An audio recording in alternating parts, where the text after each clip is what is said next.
The Samsung Galaxy Trifold and the Galaxy Z Fold 7 potentially share these three characteristics. Let's find out.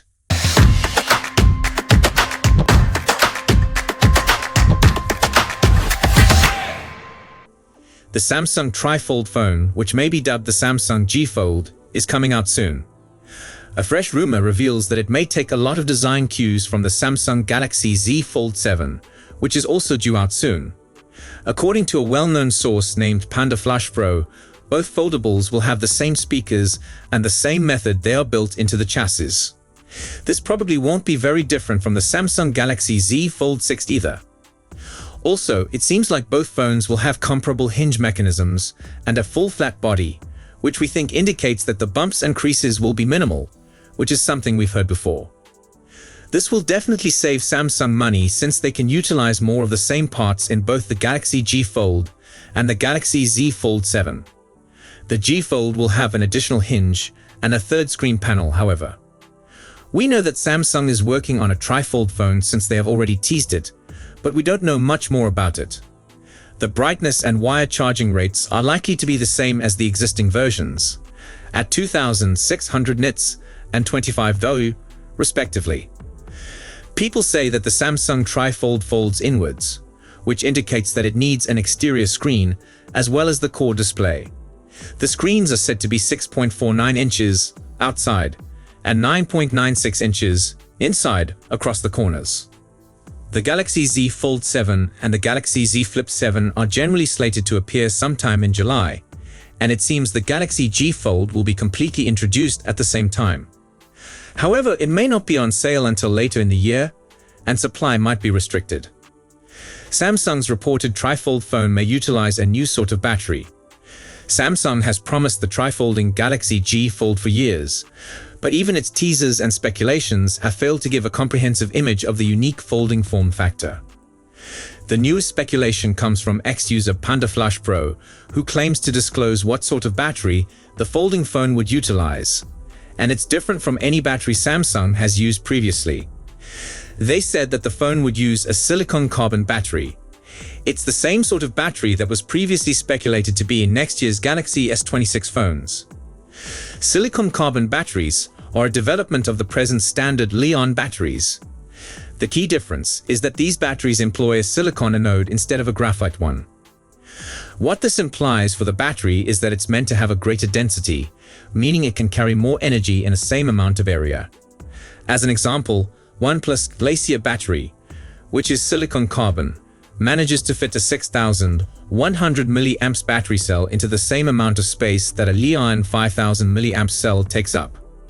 Chinese phone firm Honor revealed the silicon-carbon battery at MWC 2023 and presumably first placed it inside the Magic 5 Pro. It's been a couple of years, but the tech hasn't taken off outside of China. However, Samsung's competitor Apple is apparently studying silicon-carbon for its phones this year. Samsung has been tireless in its quest to develop smaller and thinner gadgets. In a reply to a remark on their website, Panda Flash indicated that the battery capacity of the trifold phone will be under 5,000 milliamps. So it looks like Samsung is emphasizing thinness above capacity. With the enhanced capacity in fewer places, a silicon-carbon battery could be essential to obtain the compact profile Samsung is searching for. It also may allow the business concentrate on other elements of the foldable, like durability. Samsung Trifold phone might be restricted to 25-watt charging, but I'm not convinced that's a terrible thing.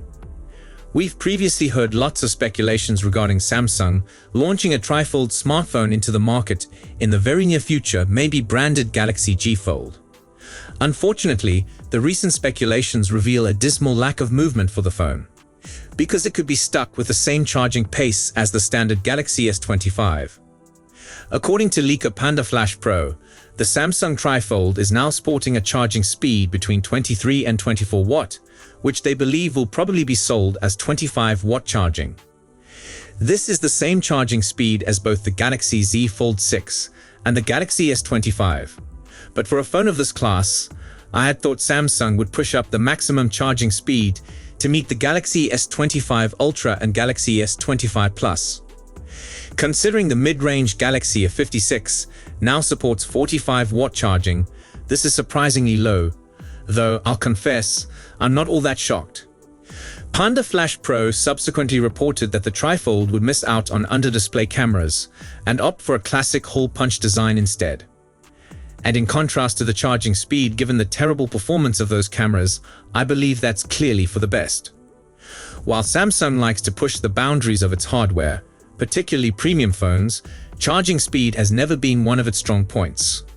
Phones appear to have been locked at 25 watt or 45 watt for the last many years, and it's only lately that 45 watt speeds have been accessible. Samsung's largest competitors, Google and Apple, have likewise lingered at lower speeds. The iPhone 16 Pro Max only received a 45 watt update last year, while the Pixel 9 Pro XL can only achieve 37 watt. But you also have manufacturers like OnePlus, Xiaomi and Huawei, which can give speeds in triple digits.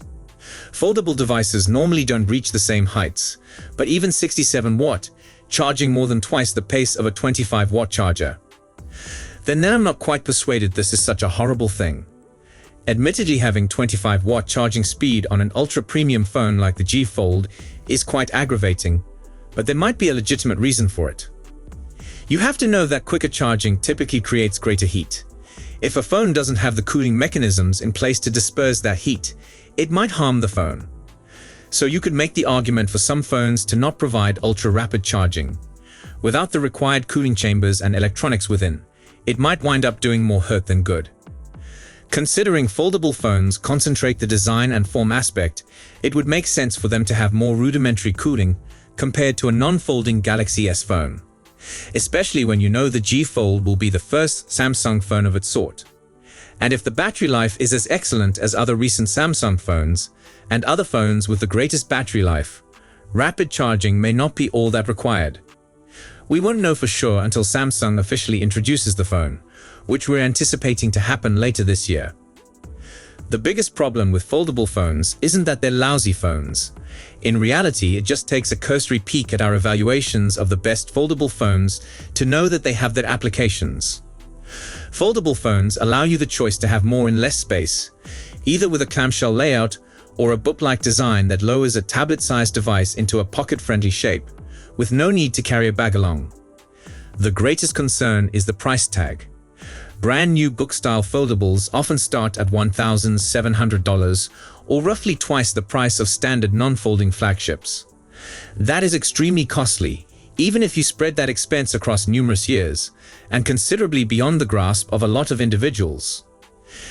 Things have advanced a lot in recent years, and foldable phones are inching closer to giving identical features to other flagship handsets. But not quite, and Samsung's 200 megapixels camera lens is a nice illustration of that. First debuted back in 2023 on the Galaxy S23 Ultra, the 200 megapixels lens has been a noticeable omission from the Z Fold series in the years after. So far, this lens has only debuted on the Galaxy Z Fold Special Edition, which saw a limited distribution last year. Every other Z Fold camera has topped out at 50 megapixels. So not only have foldable users lost out on 200 megapixels photography, they also missed out on the 108 megapixels primary lens that debuted back on the Galaxy S20 Ultra.